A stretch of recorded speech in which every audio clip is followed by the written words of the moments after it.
Hi guys, today we are going to review our pumpkin unit that was included in your garden kit for Lafayette. And so there are two activities for the pumpkin unit.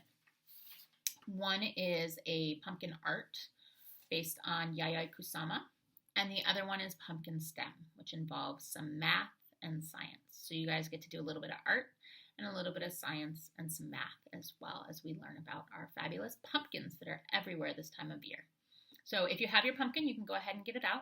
Okay, you're going to want your Yayoi Kusama sheet and your pumpkin S.T.E.M sheet, and we will go ahead and get going. Thanks.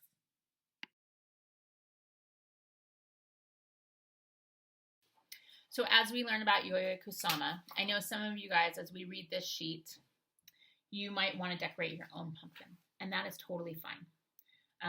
I would recommend that you have permanent pens to do this, because if you use the washable, it's just going to wash off all over your hands, and then anything you touch is going to get ink on it, which most adults don't really appreciate. But if you have a permanent pen and your adult says it's okay, you can go ahead and draw right on your pumpkin.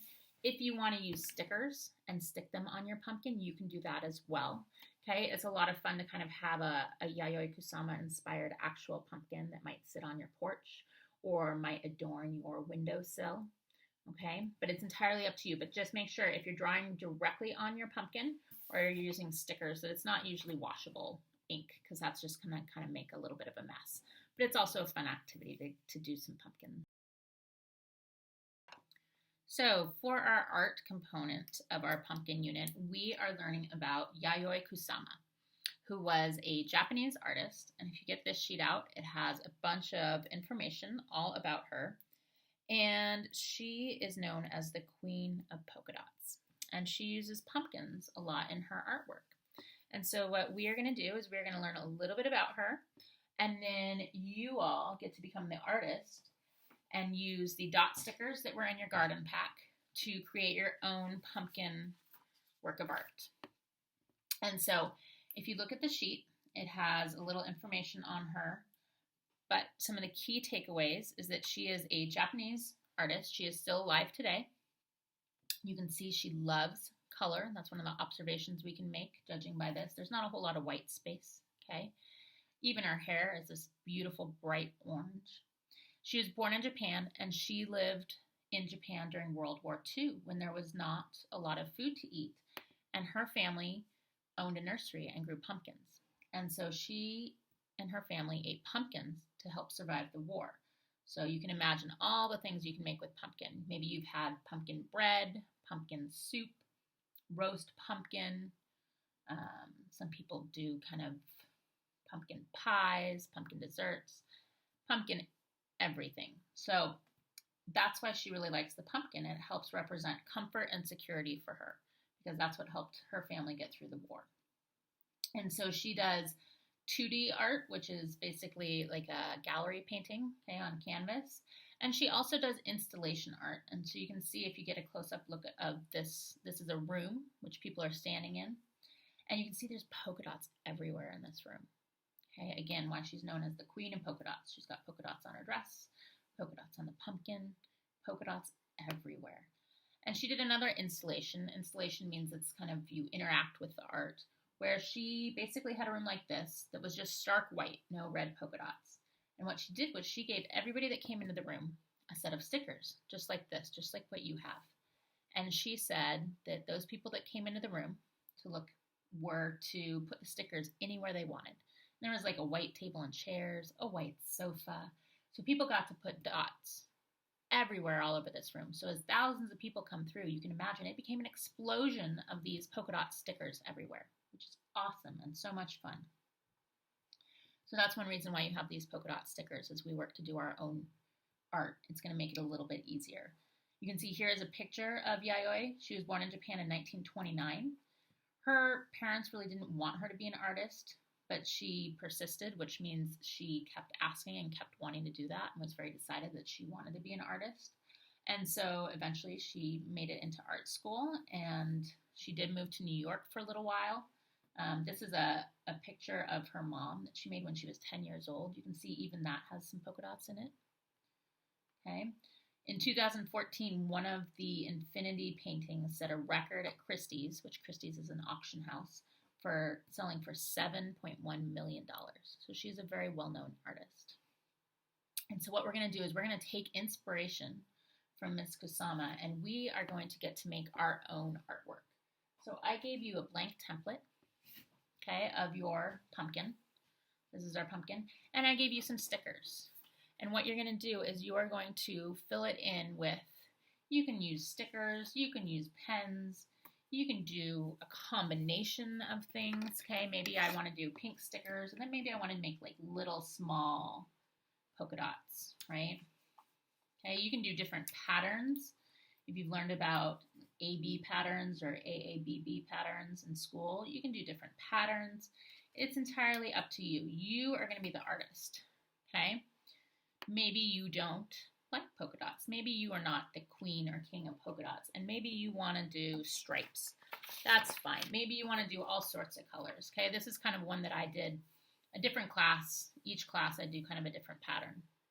Okay, you can see some of them are stripes, some of them are stars. This one person said looked like a Seahawks polka dot. Okay, it's entirely up to you. This is your artwork and you're the artist. All right, so you're going to work on that and you're going to have fun with it. Okay, and you are going to just make sure that it's pretty filled in, because you can remember from her work, she does not have a lot of white space left, right? So I would go ahead and I would try to fill in as much color as possible. All right, this half of the pumpkin looks really done.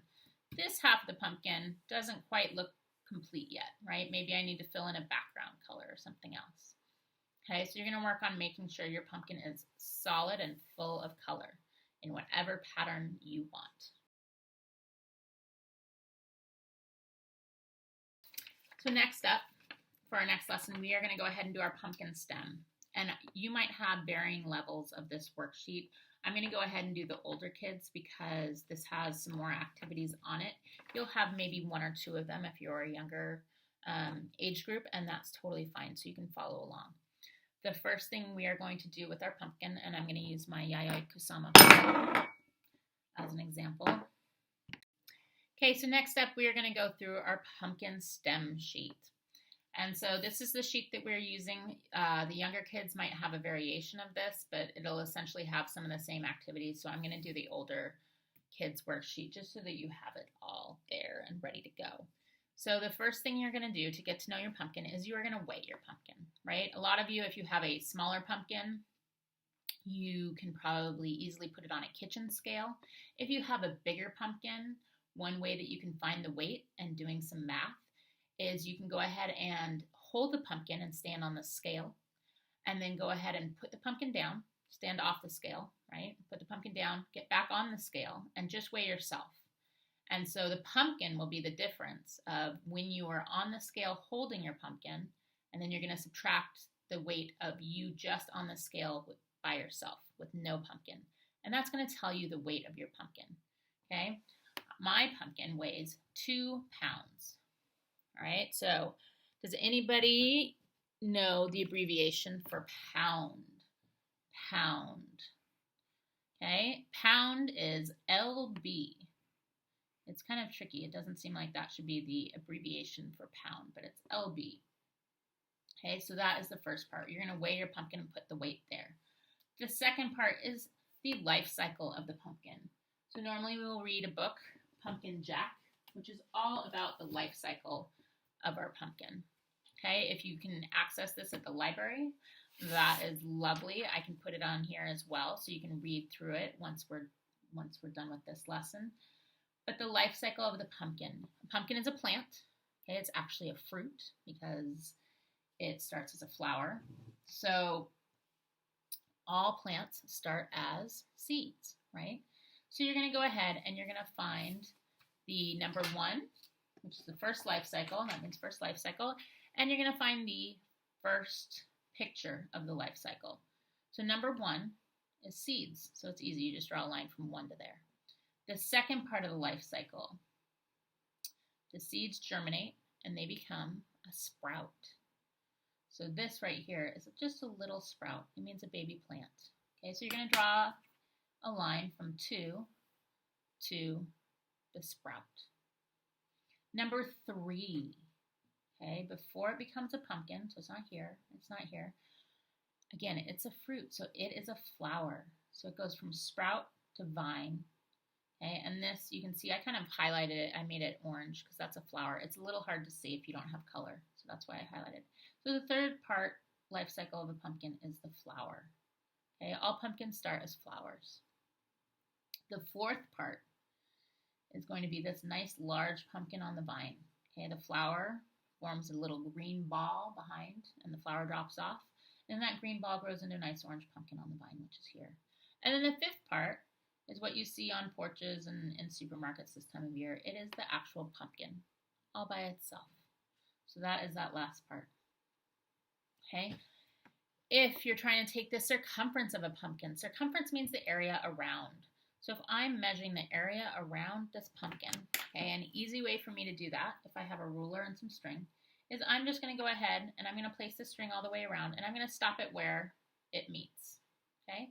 And then I undo it, and I'm going to go ahead and measure it with a ruler or a tape measure, okay? And so I know that this is 11 inches when I get it with a ruler, okay? My dog, unfortunately, ate my ruler, so I do not have it, but I've measured this pumpkin before. Okay, so you're going to go ahead and write 11 inches. Next, you're going to use your estimation cap, and you are going to estimate how many seeds your pumpkin has inside it. Okay, and I will say one thing you're going to want to do to estimate the number of seeds, all right, is count the ridges. The ridges affect how many seeds there are in the pumpkin. The more ridges your pumpkin has, the more seeds it will have.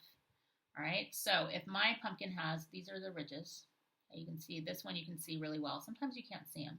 So I'm going to start maybe here, and I'll keep my finger there and count around. So this is 1, 2, 3, 4, 5, 6, 7, 8, 9, 10, 11 ridges. There are 11 ridges on my pumpkin. Okay, so down here at the bottom, I'm going to put 11. Now, if my pumpkin has 11 ridges, and I know the more ridges means more seeds, and Johnny's pumpkin has 20 ridges, his estimation for seeds should be higher than mine because he has more ridges. So mine only has 11 ridges, which isn't that much. So I'm going to make an assumption for an easy math that maybe let's say each ridge has 10 seeds. Okay, so 11 times 10, I'm just going to add a 0 onto the end here, equals 110 seeds is what I'm going to estimate that my pumpkin has. And the only way you can validate how many seeds is by cutting it open and actually counting, right? And then the last thing that you're going to do with your pumpkin is you're going to see if it sinks or floats. But first you're going to hypothesize, right? Hypothesis is an educated guess. So will my pumpkin sink or float? Circle what you think will happen.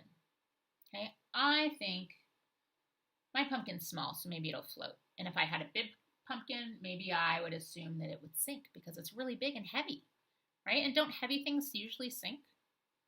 So if you have a big pumpkin, maybe you hypothesize that it sinks. If you have a small one, maybe you hypothesize it floats. Maybe you've been to the zoo and you've seen them throw huge pumpkins out and you've seen something really cool happen. They don't sink.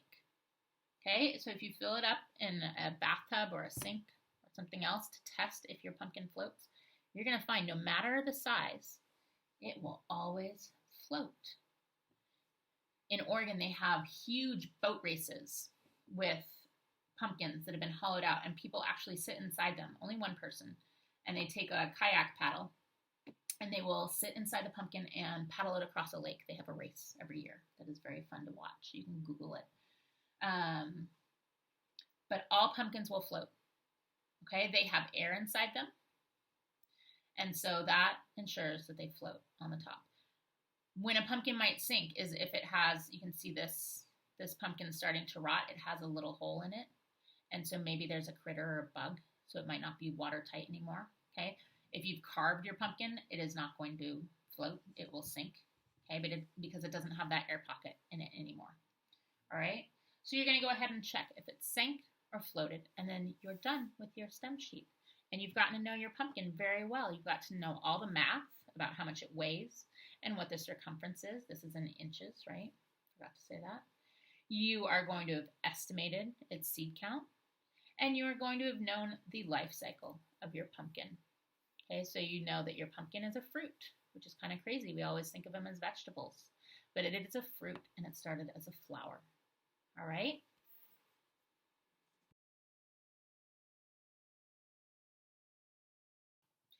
Okay, so today we are going to read Pumpkin Jack, and this goes over the life cycle of a pumpkin. This is Jack here on the cover, okay, and this is about a boy with his pumpkin. And you guys can follow Tim's, what he does with Jack in your yards as well, or in your pea patch, okay, and see if you get the same result as Tim did with his pumpkin. When Tim carved his first pumpkin, it was fierce and funny and just perfect. A jack-o'-lantern this good deserved a name, so Tim gave it one, Jack. Long after the best trick-or-treat candy was eaten, Tim still kept Jack. At night, when a candle made Jack's face dance on the wall and filled the dark with warm pumpkin smells, Tim felt Jack was almost magic. Yet too soon the spell was broken. This pumpkin's beginning to rot, announced Mom. It's time to throw it out. Tim knew it was useless to argue. He carried Jack to the garden, which was filled with the brown ghosts of last summer's plants. A dead garden is better than a trash can, thought Tim. Still, it made him sad to leave Jack outside and all alone. Whenever chores or play brought Tim to the garden, he looked at Jack. Every time, Jack was different. He became wrinkled, and his fierce smile began to look silly. Mold spread over Jack's bright orange skin. As the days turned colder, Jack grew flatter. Winter began, and soon Jack was hidden beneath snow, and Tim forgot about him. The cold, heavy jacket days came, snowman and sledding days, indoor days, Thanksgiving, Christmas, and Valentine's. When all the days had passed and the March winds melted the snow, Tim found Jack.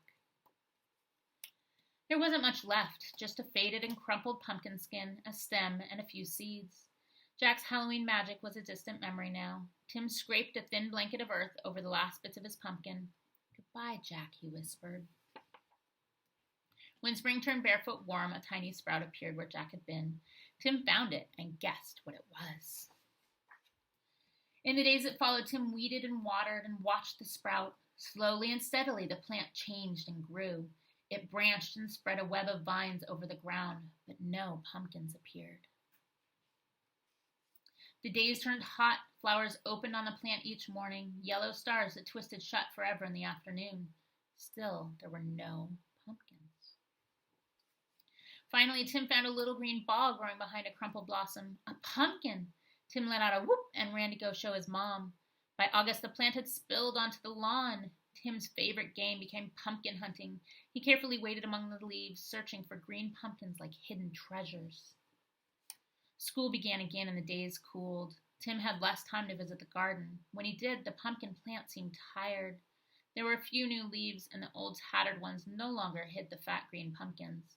Then, one October morning, Tim woke to see frost coating the garden. The frozen plant seemed changed to a pale blue glass. After school, Tim discovered what the frost had done. The pumpkin's plant leaves were as limp as wet paper. It was dying. Tim searched among the withered leaves for the unripe pumpkins. He picked them and put them on the front porch, hoping for one more change. By Halloween, the pumpkins had ripened to bright orange. There were many, for the plant had been generous. Tim was generous, too. He gave away all but one. From jack-o'-lantern to seed to pumpkin again, the circle was almost complete. Now it was time for Tim to do his part. He gave his pumpkin a face. It smiled at him with a fierce and funny way. Tim smiled too and said, "Welcome back, Jack." So as you guys look at your pumpkins, okay, or neighbors' pumpkins, maybe there's one that has a seed, right? Maybe you're going to use the ones from Pumpkin S.T.E.M and you can cut into it and grab a seed and see if you plant that seed. Is it going to sprout now? No, right? Tim had to wait all the way through winter because that seed will stay in the ground. It's not going to bloom. It's not going to sprout when it's not an ideal time. But if you leave it Come spring, you might get a little sprout that appears, and that is that pumpkin plant starting anew. And once it goes from the sprout to the vine, and the vine to a flower, and the flower to a pumpkin, you're going to have the full pumpkin life cycle right there. But it takes a lot of months, and it takes tending to it and making sure that it's getting water over the summer and that it has enough sunlight, okay? But that's something fun you can do as you guys get out and look at the pumpkins, all right?